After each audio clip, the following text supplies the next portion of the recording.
and cheese is consistently one of the favorite exercises of my students, and I think it's one of mine as well. As always, the rhythm of the words gives you a sense of the rhythm of the actual bowing pattern.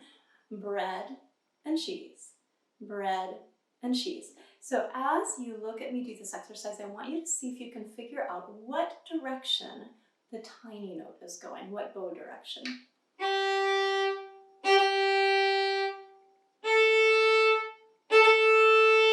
Now it's kind of hard to pick up on at this speed, so I'm going to slow it down for you.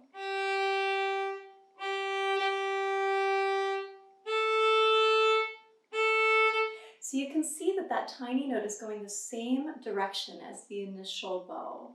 And this is an exercise that I do with my students. I want them to kind of study that bow direction so that they're learning to perceive which way the bow is going without me necessarily always giving them the answer.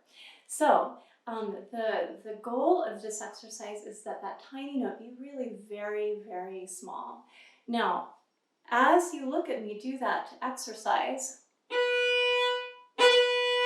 the tiny note looks very energetic, and it's easy to think that I'm going to have to really rocket my arm to get that effect. But here's what happens if I rocket my arm on that note. It actually slows down the note. So the skill of this exercise is to have the same arm speed on the small note as you have on the other note, but simply use a very small amount of bow on that note.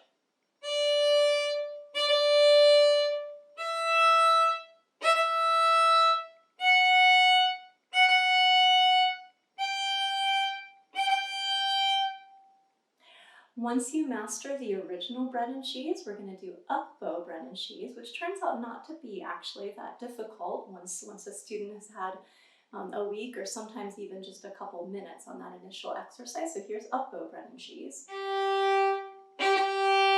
Notice the flexible fingers on the tiny note. The fingers are really navigating that bow turnaround. They're kind of little shock absorbers.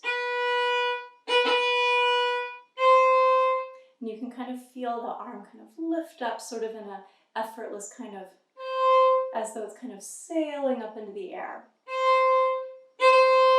And that'll give you a sense of lift in the fingers as well.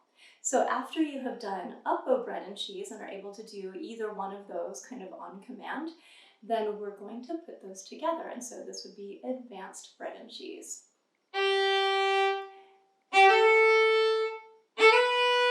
So I'm actually changing notes after each of the quick notes.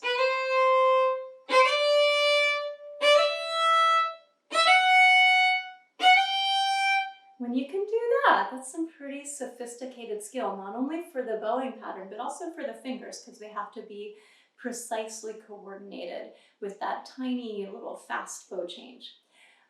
As you get more skill with that pattern and also with the left hand facility, you can speed that up.